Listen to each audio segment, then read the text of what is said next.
నమస్తే అండి. First of all జై స్వరాజ్ వరల్డ్ యూట్యూబ్ ఛానల్ ప్రేక్షకులందరికీ ఇంటర్నేషనల్ విమెన్స్ డే అంతర్జాతీయ మహిళా దినోత్సవ శుభాకాంక్షలు. ముందుగా మాకు ఈ అవకాశం ఇచ్చినందుకు మీ అందరికీ ధన్యవాదాలు. నా పేరు డాక్టర్ రమాదేవి, హిందీ డిపార్ట్మెంట్, ఇక్కడ ఆర్ట్స్ అండ్ సైన్స్ కాలేజ్. ఈరోజు ప్రత్యేకతలు అని ఇంతసేపు అందరం మాట్లాడుకుంటున్నాం. ప్రత్యేకతలు అంటే ముందుగా చెప్పాల్సింది ఏంటంటే మహిళల గురించి ఇది మనది భారతదేశము. ఇక్కడ పితృస్వామిక దేశం అనుకోవాలి.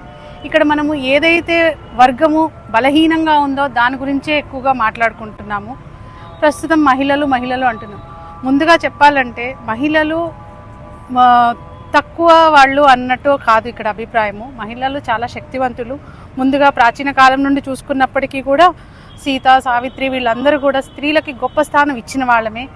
కొన్ని సమస్యలు, కొన్ని మన భౌగోళిక వాతావరణమే కానివ్వండి, మన దేశ పరిస్థితులే కానివ్వండి, స్త్రీలని వేరే కోణంలో చూడవలసి వచ్చింది. అది ఏమంటారు, మనము గుంగటని అనుకోండి, లేకపోతే పర్దా సిస్టమ్ అనుకోండి, ఆ విధంగా వస్తూ వచ్చింది.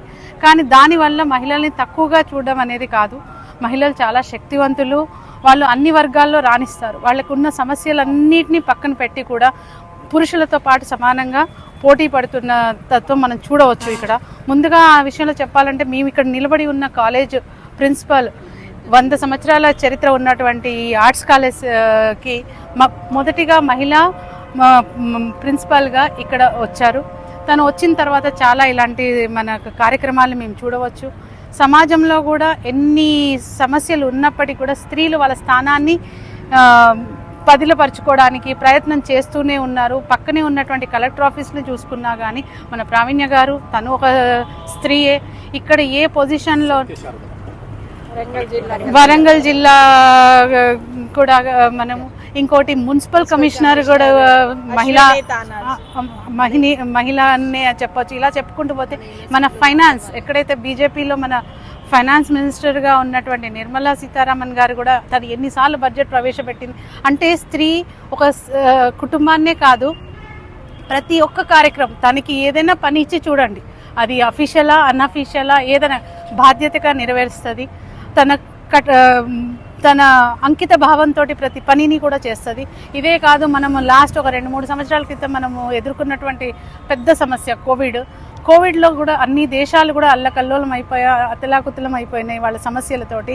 కానీ ఏ దేశానికి ప్రధానమంత్రిగా స్త్రీ ఉందో ఆ దేశం చాలా సురక్షితంగా ఉందని మనం అంచనాలతోటి చూసి ఉన్నాము.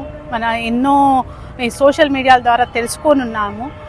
ఇన్ని కష్టాలు, ఇన్ని సమస్యల్లో కూడా ఇప్పుడు కూడా మనం ఎంపవర్మెంట్, ఈసారి ప్రతి సంవత్సరము ఒక మన ప్రభుత్వము ఏం చేస్తుందంటే స్త్రీలని ముందుకు తీసుకెళ్ళడానికి ప్రతి సంవత్సరం ఒక నినాదంతో ముందుకు వస్తుంది. ఈసారి ఏంటంటే యాక్సలరేట్ యాక్షన్స్, అంటే స్త్రీలని ఆడపిల్లలని మనం తీసుకున్న ఏవైతే ఆలోచనలు ఉన్నాయో వాటిని యాక్సలరేట్ చేసే విధంగా, అంటే మనం ప్రయత్న రూపంలో పెట్టడానికి ముందుకు వెళ్ళాలి అనే ఉద్దేశంతో రావడం జరిగింది. ఇది ముందు ఇలాంటి వాటిని పెట్టుకొని రావడం వద్దు, అందరము ఎంపవర్ అవ్వాలి. స్త్రీలు, ఆడపిల్లలనే కాకుండా అది ఎప్పుడు సాధ్యం అంటే స్త్రీకి శిక్షతో పాటు అన్నీ ఉండాలి. మనం దేన్ని బయట వదిలేదు. ఇంతకుముందు నా ముందు మాట్లాడిన వాళ్ళు చెప్పిన విధంగా ఒక మదర్, షీ కెన్ బి ఏ టీచరే కాదు, అన్నీ తన గురువు అవుతుంది, తల్లి అవుతుంది. ప్రతి ఒక్కటి తన పిల్లలకి నేర్పించే విధంగా ఉండాలి. ఈరోజు యువతలో కష్టపడే తత్వము కంటే కూడా కొంచెం మనం కట్టుబాట్లు అవన్నీ మనం ఇంట్లో నుండి అబ్బాయిలకి కూడా, అబ్బాయిలు అమ్మాయిలతో ఎలా ఉండాలి, అమ్మాయిలు బయట ప్రవర్తన ఎలా ఉండాలి అనేది చెప్పడము. మీరు ఎంతసేపు విదేశీ వాటి గురించి అలవాటు పడినా కానీ మన దేశ మూలాలు, మన దేశం గురించి తెలుసుకోకుండా ఇంత ముందే విదేశాల గురించే తెలుసుకుంటామంటే తప్పు. మీ ఇంటి గురించి తెలుసుకున్నాక బయట